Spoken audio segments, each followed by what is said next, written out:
start with the cooperation of all and the implementation of the 5-year plan. I am sure, sir, that we should be able to lay the foundations and fulfill the dreams of India. It is indeed encouraging to know from the finance minister that there is a tendency of lowering food prices all over the world, and in that case the prices in our country too would be lowered. Regarding defense, for obvious security reasons, I do not agree with my friends who say that expenditure should be curtailed. It is not advisable to take any undue risk and slacken the defense arrangements. Indeed, defense is one of our valuable assets, although strange to say, there seems to be adverse opinion in some quarters. I agree with what General Cariappa once said, that God and army are remembered only when there is trouble. The army consists of most of disciplined and loyal set of young men. It would not be proper to effect economy in the pay of these brave officers, as it would not be an incentive for the right type of young men to join the army, and it would become ineffective and inefficient. I believe already officers who were drawing rupees 1400 as their pay are now getting only rupees 700 and about rupees 100 as allowance. That is, they are getting about half of what they are getting before. It is very hard for those officers on field duty to establish separate establishments of their families and for their children, and I would especially appeal to the finance minister to see that the family allowances may be restored to those officers who are on field duty. Economy in army could be affected in other ways.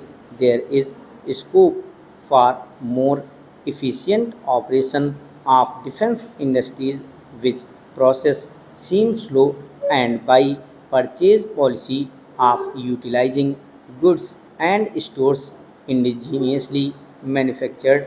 Preference should be given to country made war material, such as could be produced here and they would be cheaper than foreign made goods. I may also suggest that the armed forces who are not on field service or under any operational commitments could be utilized for giving military training to the youths in schools and colleges, which would teach discipline and loyalty. The university authorities should make military training as part of their compulsory education, just as they have adopted social, domestic, and political sciences.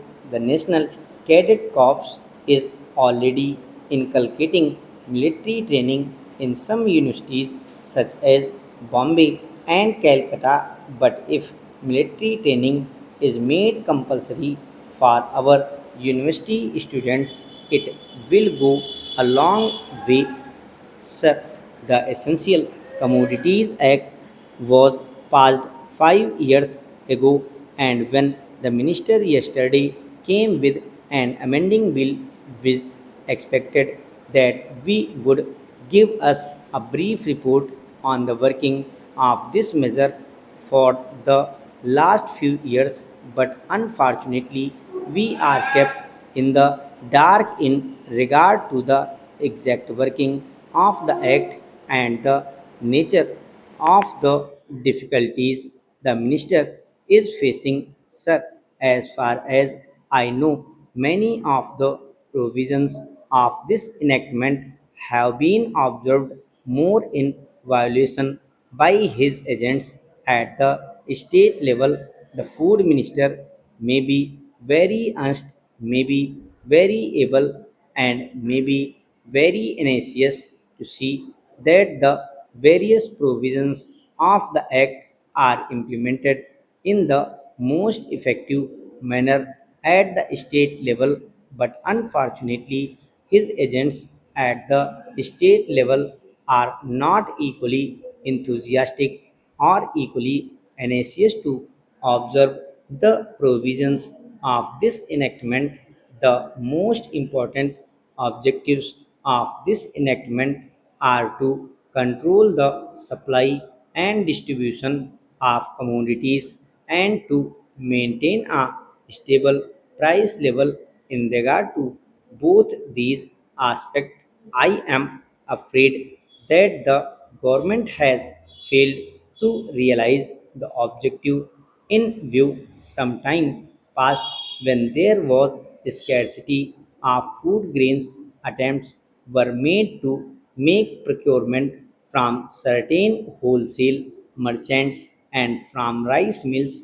In my own state, I know of many instances of such procurement where, after making known that certain things had to be done and certain steps had to be taken by the merchant community, nothing was done later on by the government when they found that these very orders of the government were violated. As a result of the violations, there was a consequent rise in the prices of food grains. In respect of other commodities like iron and steel, paper, etc., we see a lot of speculative activities, but the provisions of the Act have not been brought to bear on them. Perhaps no case of prosecution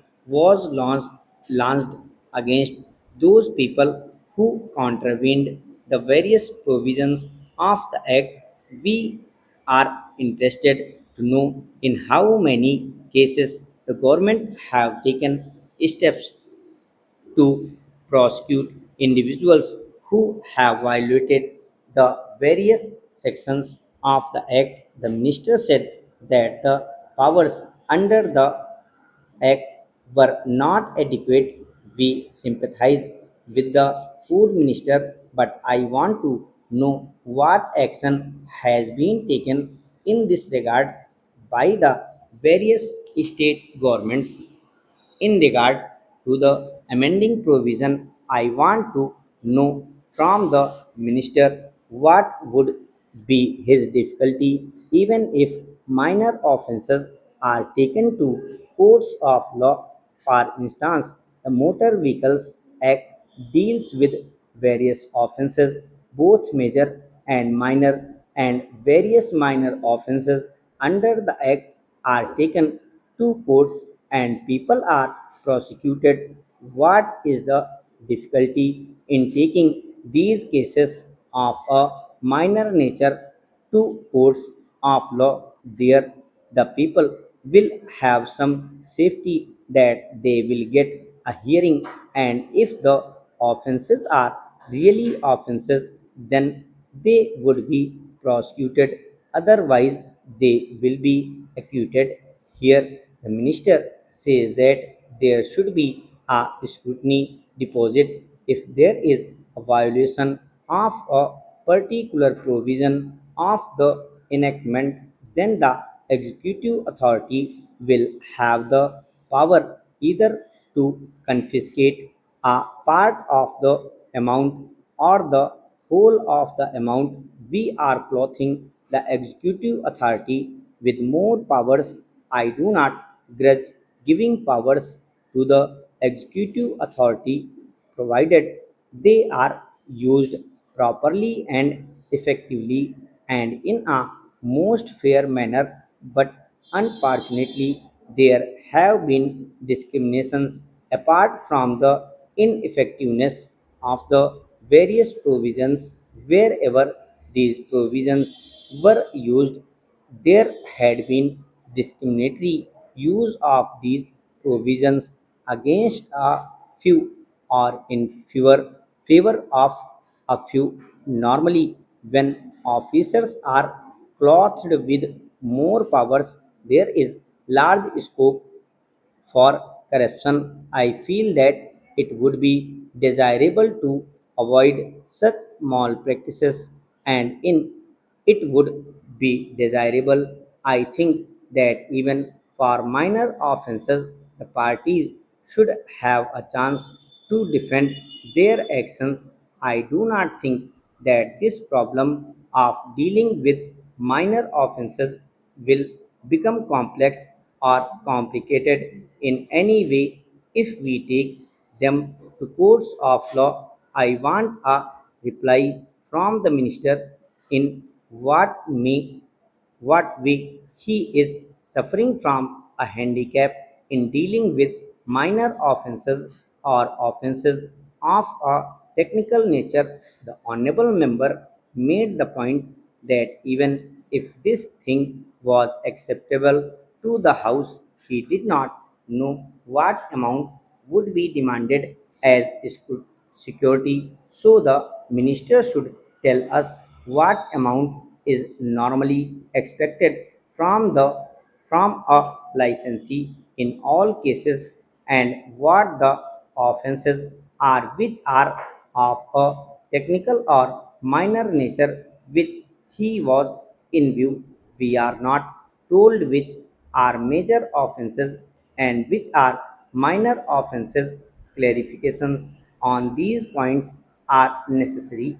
I wish that the Act, which came into effect long ago, was implemented properly. I know that the minister here is very earnest in implementing it, but his colleagues at the state level and at the central level are disappointing him.